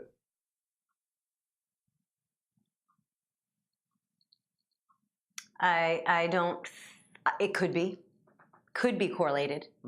It could be, but it's way too variable. Right, okay. You know, just way too variable. rest is a key ingredient. So if the athlete, because I call you athletes, if you're not resting enough, you will get sick. There was a time I was teaching a 6 a.m. spin class 3 days a week, and I was sick all the time. And it's because I was not resting. Okay. Is that proper English? Sure. I was not resting. Good enough for me. Yeah, I was not resting enough. You know, it was early morning, up late. You know, I just didn't take care of myself rest-wise. I was eating right. I was exercising, overtraining at that point as well. So very variable. I don't know. I don't think it has to be. If you do the triad, you know, movement, nutrition, and rest, whatever that looks like for you, you probably will be healthier. Your immune system will be stronger. I think that's a safe assumption. Okay. Yeah. I was just curious. Yeah. Because I've never seen you get sick. We've known each other for a few years. Yeah, it's true. And I've only been sick maybe twice. Yeah. I get a good cold every couple of years if I travel, when I'm traveling. Oh, okay. Yeah, but travel is usually the common denominator on a plane. Right, sure. Yeah. Lots of bacteria and stuff on a plane. Yeah. Well, that's interesting too. There's lots of bacteria and stuff on exercise equipment too. There is. You know. There is. So it's interesting that I haven't been sick. Well, I'm very cognizant of my hands. That's the key. I try to keep them not touching my face. Yeah, that's the key. That's why I have the towel. The absolute key. So we have to bring a towel, people. Yes. Oh, definitely. Okay, so is there ever a time when you wish you weren't working out? Like when you're exercising, doing your thing? Is there ever a time you're like, when I'm in the midst of it? Yeah, like, oh, this is so hard. No. So do you just... I've been doing it a lot longer than you imagine. Yeah, imagine you keep it up. But I've been cycling now for a few years. Okay. And seriously doing it now for probably a year. Okay. And the first 20 minutes I'm cool, you know. It's a little more than that, but yeah, sure. Heart rate's around 120 and I'm good. And I do some sprinting, standing up, doing all that, all that. Then around the 30-minute mark, I'm like, only 15 more minutes to go. And then I turn on the music that really gets me motivated, and I'm like, it's better, right? And then I go, only 14 minutes to go. Oh. So, I mean, well, I push through it, but it's... Yeah, it's really just how you're bent. You know, I am wired to do this. Right. What about you when you teach chemistry? Are you ever like, oh my gosh, again? I'm going to say no. The element table again? I don't know. That's why, that whole saying, the cliche saying, but I love it, find something you love to do and never work another day in your life. It's true. It's actually very true. Yeah, and I believe everybody can find that. It depends on what you want and what you're willing to do to get there. Right. That's all there is to it. And how patient you are. Right. Because most people just want it now. And it always includes money. Very true. So, I don't know. So, field hockey. I wanted to ask you about field hockey, but we didn't get to it at the time. Do people know what that is around here? Oh, sure. Well, you do. It's actually called hockey. Ice hockey, what we call hockey, is actually called ice hockey. And hockey is field hockey. Wow. That's what I was taught anyway. Okay. I did not know that. Tricky business. Not at all. I think because field hockey, I believe, came first. Hydration, by the way. Have we talked about that? Very important. Actually, since you brought up before we get into field hockey, let's talk about hydration because you're right, it's extremely important. So how would you advise someone? This has always been a question I've had, and I've had to kind of learn on my own. Sure. Between drinking enough and drinking too much while you work out. Because I found myself when I drank too much, I get, and then I just want to stop. Right. Well, my direct advice to that would be you still need to hydrate during a workout, but if your stomach gets all sloshy or you feel like you're going to lose your water, you vomit, I always say take a sip of water and just swish it in your mouth. Swish it, and you'll absorb it, a lot of it, before you even have to swallow it. Oh, okay. So that's my recommendation for people who are like, I can't have another sip.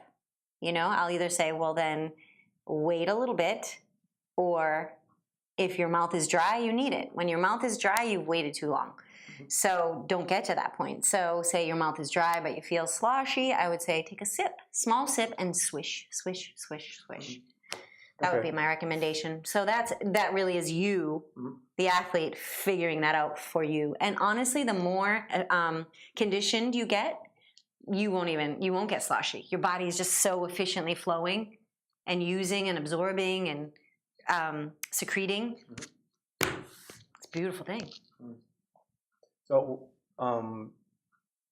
during the day, not working out, just say during the normal work day, how do you advise people to consume water? Like how much should they drink? And the average person, they say, the FDA says, should be 8-ounce glasses of water a day. Okay. The exercise arena says take your weight and drink half your body weight in ounces a day. Wow. Okay. And that's the fitness arena. So that means with working out as well, moderate to intense. Not in like a elite athlete. They need way more. Elite meaning the hours you spend training. Like a ballerina is an elite athlete. A professional athlete is a elite athlete where that's what they do 8-10 hours a day. Right. They're just training. Those careers are this. Careers, exactly. So in the fitness arena, in the world standards, the FDA, the dietary allowance, that's 8 ounces. So what is that? 64 ounces, right? But, you got to be careful because if you drink too much, then you're washing away certain electrolytes and minerals your body needs for cognizant thinking, for awareness and balance. And however, the average is 64 ounces, 8-ounce glasses in the world of a non-exercise type person. Fitness arena, half your body weight in ounces. So, for example, 100-pound person, 50 ounces.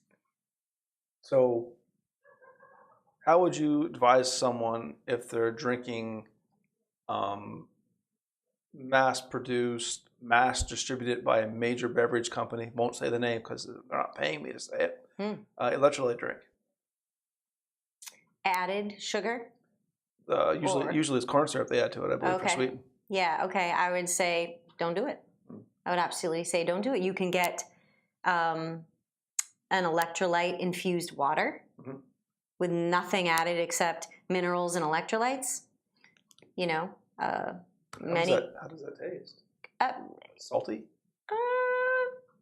I've never really noticed much of a difference, but maybe. I don't know. But yeah, an electrolyte water with nothing else added. That's what I would say. Trade that out. I would say get rid of the sugar, the fake sugar. I'm not down on fruit sugar. I'm not down on natural sugar. I'm just down on the added processed sugar. Sure. So I would say you're working out. Why would you do corn syrup is not going to help your cause for weight loss and health. Sure. Right. So why put it in your body? That's what I would like. I would ask that person, like, why? Well, I feel better, while I'm working out, or I get the electrolytes and this and that. And I would say, well, here's your alternative.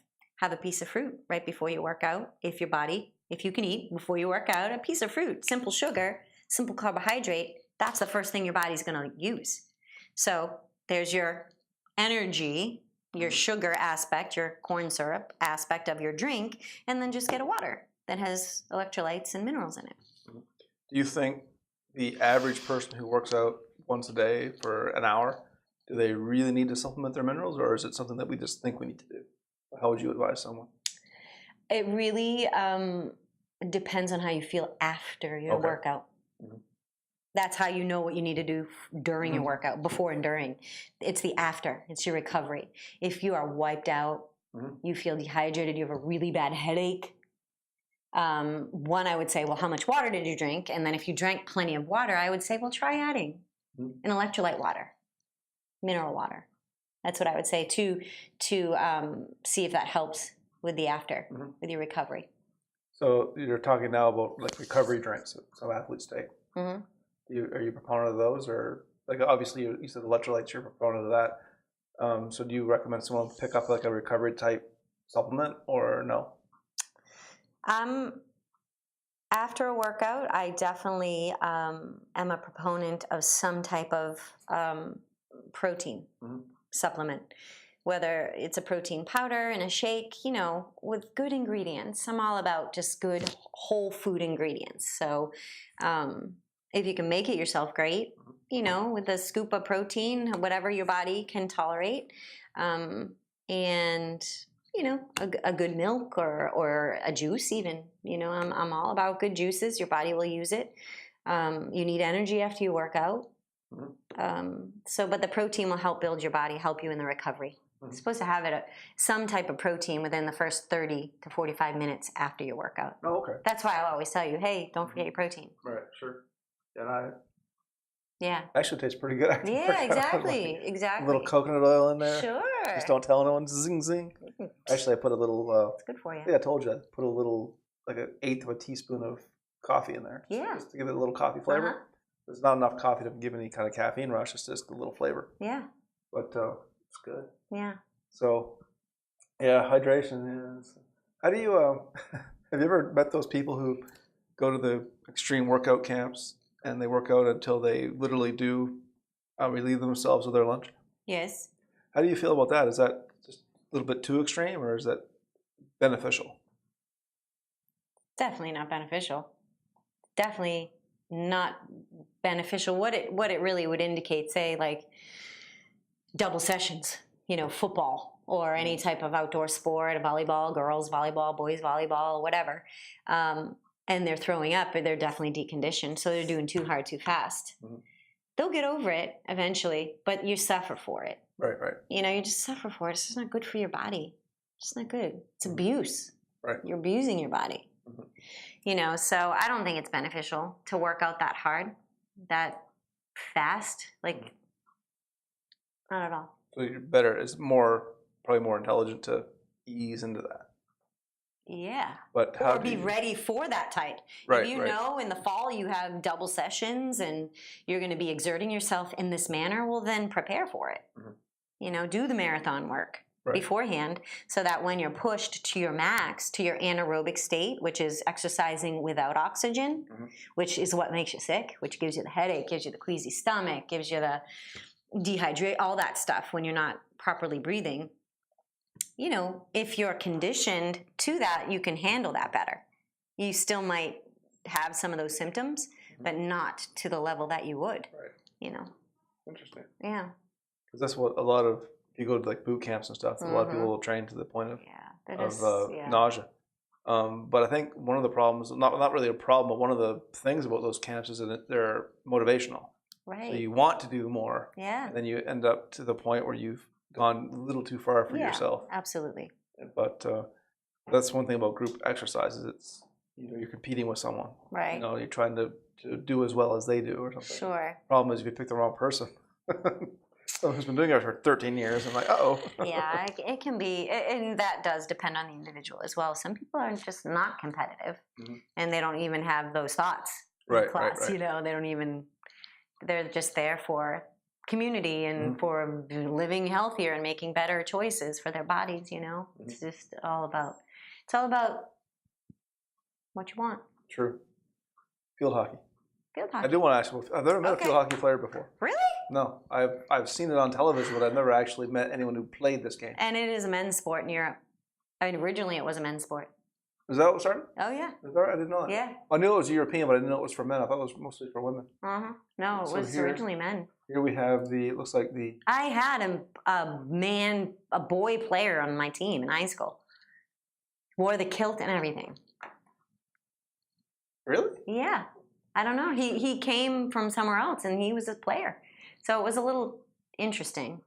So you know the rules for hockey? This kind of hockey. Do you know the rules? I'm sure you know the rules for ice hockey. Or at least for the most I wouldn't part. say exhaustively so. No, but probably enough to make some comments. Yeah, all you got to do is just start fights. That's the biggest rule. That's the rule. Because it sells the tickets. That's right. Yeah, so that's ice hockey in a nutshell. Wow, you just offended all of Canada. Every Canadian's like, wait a minute.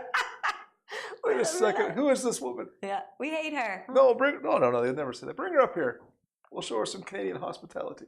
Oh, well. I'm trying to find like the nice. Oh, that's a good one. Hustle, hit, and never quit. Woo! Is that from Canada? No, I'm pretty sure this is from Boston. Yeah. Okay. Hustle, hit, and never quit. So, all right, so let's just get into this now. So here's a good picture. Let's pull this one up. Yeah. So here's the person that's going to hit this ball. Now that ball, it appears to be a tennis ball, but I know it's not. Oh no. So the ball, it's hard, right? Very hard. I got a black eye once. Boom. Wow. Yeah, knocked out. It knocked you out. Oh like yeah, you lost shot. consciousness. Shot. Hit me right there. How old were you? 10th grade. Wow, so like 16. Wow. Yeah. You're lucky it didn't break your eye. Because I know that ball is shatter my face, right? It has no give at all, right? There's no bounce at all. It's so hard. I'm trying to think of what it's like. Some of the myofascial release balls are so hard too.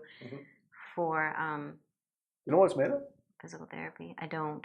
Let's find out. No, I don't. I'm interested in that. Now that you said that you want concrete, maybe with a little bit of bounce.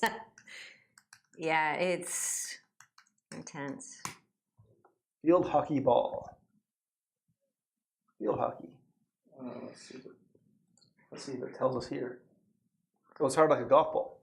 Does it have any stringiness at all? Yeah, it's hard like a no. I think it's a solid mass. Truthfully, I don't have. It's not like a baseball. Field hockey ball. Field hockey standard balls, hard spherical balls made of plastic, sometimes over a cork core, usually white. So it's just hard plastic. Yep. Is that a field hockey ball? No, I don't remember it having divots like a golf ball. Yeah, it's smooth. That's a golf ball, isn't it? That's what I thought. But golf balls don't have this like seam. Oh, right. Maybe some of the ones in Europe are like that. Yeah, but or maybe they changed the rules and they started putting. Or that could be a practice ball. I don't know. I don't know. Like, see the red one looks more of it. Yeah, that's what it looks that's kind of what I thought field hockey balls looked like. Was like this. Well, look, made in England, so the grays. This must be like a field hockey puck. I made that up. I have no idea what that is. Pro shot. Oh, it's like a tee. Oh, is that right? Yeah, a golf tee. Oh, they tee the ball up in the field hockey? Not typically, but if everybody's practicing a shot in front of the net, then instead of just having it on the ground, I guess you could just always set it up and go. Okay. I don't know what the purpose of that is, because that ball is always moving. You only have like a free shot or a penalty, corner, hit, or whatever. So would you compare field hockey to be more like, is it more like ice hockey or more like soccer? It's quite a hybrid. Is it really? Yeah. Even in positioning. I think positioning is more like soccer. Okay. Like the positions you have. That's what I was trying to find. Like sometimes there's 4 forwards, then you got like 3 or 2 midfielders, and then you have the sweeper. I think it's more like soccer in the arrangement of players. Because the field looks like a soccer field. Yeah, it's very much like a soccer. You got the It's not really big enough. Yeah.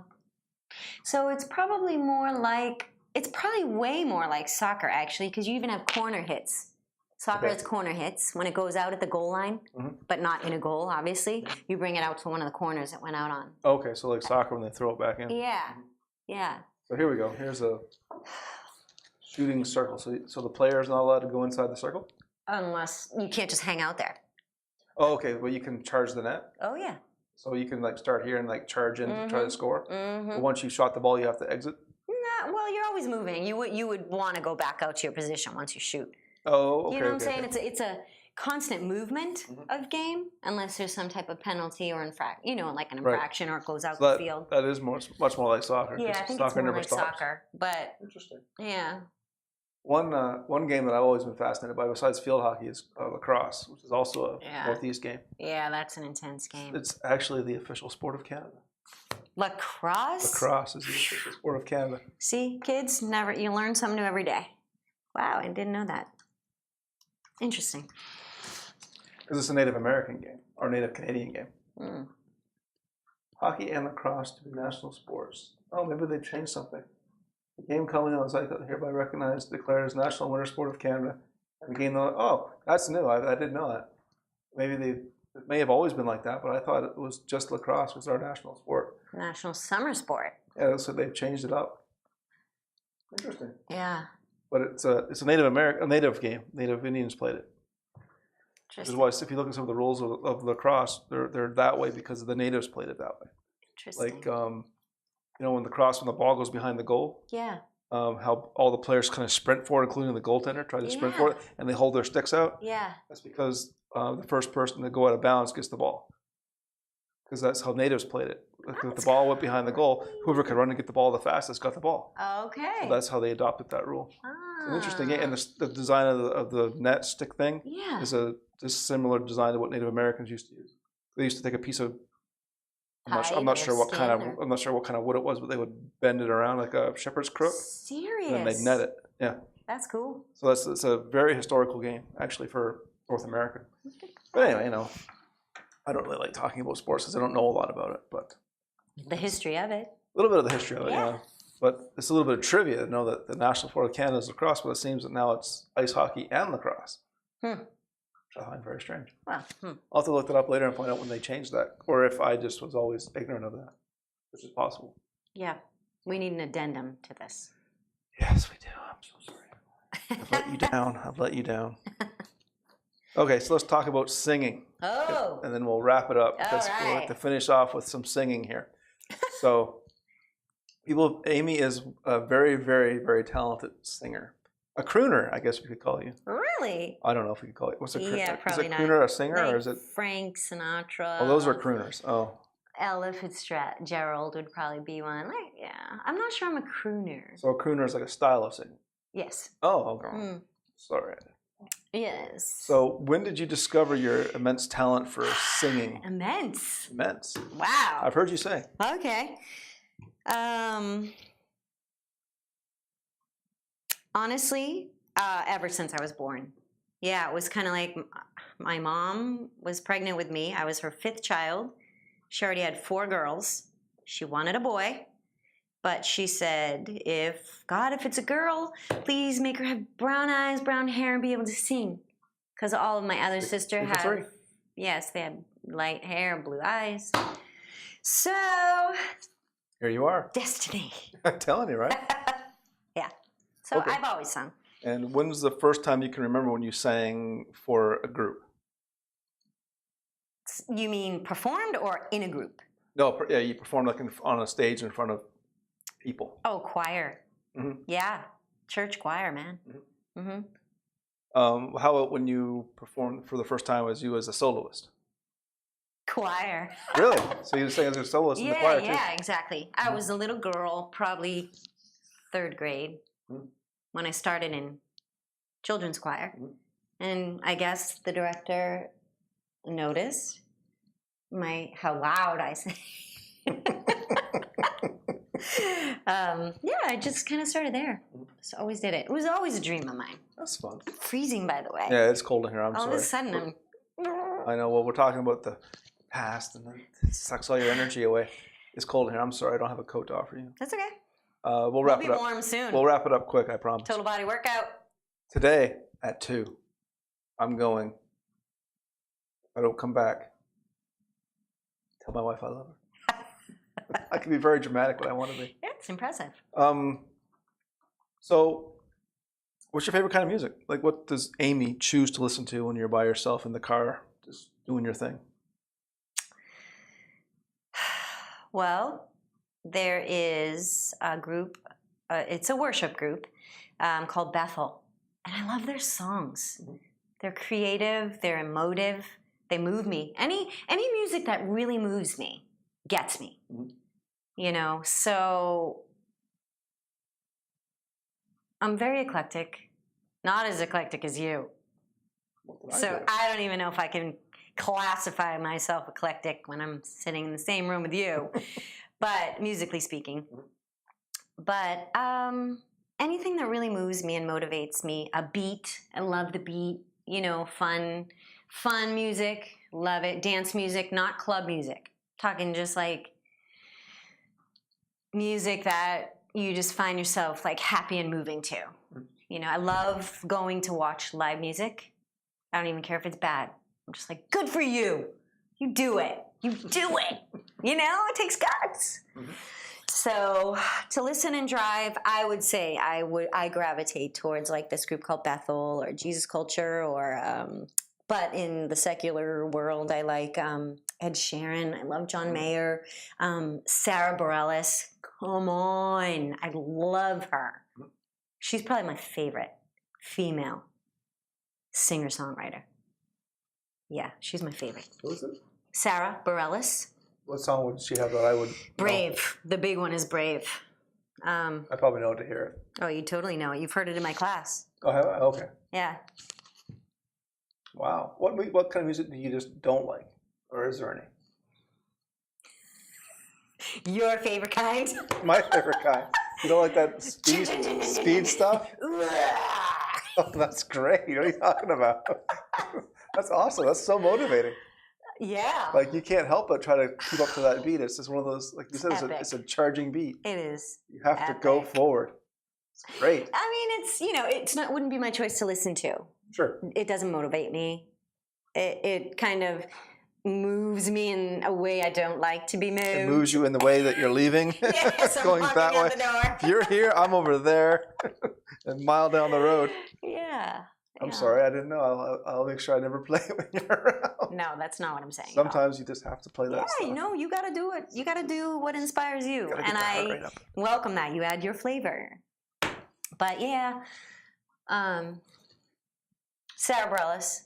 I listen to her. I love Ella Fitzgerald. I love like old crooners. Mm-hmm. And that's what I put on when I'm cooking because I love to cook. So I love that kind of music. Mm-hmm. Yeah. What about the old Motown stuff? Yeah. Yeah, that's great. Yeah, come on. I agree. I love a lot of the Motown stuff. Love it. I'm not a big country fan. Sorry. I know I'm in like South Florida, but yeah, I'm not a big country. I like contemporary country, like say Shania Twain when she was big back in the 90s, but I'm not a big old time country. Hank Williams, George Jones. Not so much. On Friday, I have to remember to put on some old Hank Williams. Not so much. I respect them. Mm-hmm. I definitely do, and I love their community of people. Like their fans are great. Like I know a lot of people in my family that are country fans. Mm-hmm. That's all we listen to. Right. We have no other choice. I can relate to that. I'm not bitter. Not even a little. No. But yeah, so kind of like heavy metal, can't understand a word or necessarily like catch on, mm-hmm. Sing along with. Yeah, it's not meant to be sung along with. Mm-mm. It's supposed to, it gives an emotional response, but usually it's anger. Yeah. We'll talk about that after this. But what is that saying? That was like some movie, I think it was some Schwarzenegger movie, that anger is more useful than despair. Oh my gosh. Probably the Terminator. So I'm like, that's actually very true. Why get upset about something? Get angry about it. Do something about it. Yeah, there you maybe go. so. So, but anyway, that's my thought. Yeah. So I think we should wrap it up because it's almost time to go, sweat. So why don't you take the last word and we'll close it out. Take the last word? You can say whatever you like. Wow. Okay. Can we start this podcast over? Sure. Anytime. No, I would encourage you to come try out the healthy living classes. You can find them online on the Instagram page at Student Life if you want to know more information, or you could find me any day, Building 60, room 116, Tuesday, Wednesday, Thursday. You can find me there from 2 to 3. Come talk to me. Get involved now. Wherever you are, whatever fitness level you're at, I would say do something about your health and wellness for the quality of your life today and tomorrow. That's what I would say. And I would say, you can do it. Great. I really appreciate you coming on. It was, I think we had a really good conversation. It's been 2 hours, you believe it? Wow. Isn't that great? Told you the time will go fast. I always find things to talk about. Yeah, that's good. So we're going to wrap it up. Well, thank you. Thanks again. For having me. Hey, it was my pleasure. I really had a good time talking to you. Yes, ditto. Thank you. Okay. Okay. Thanks very much. You're welcome.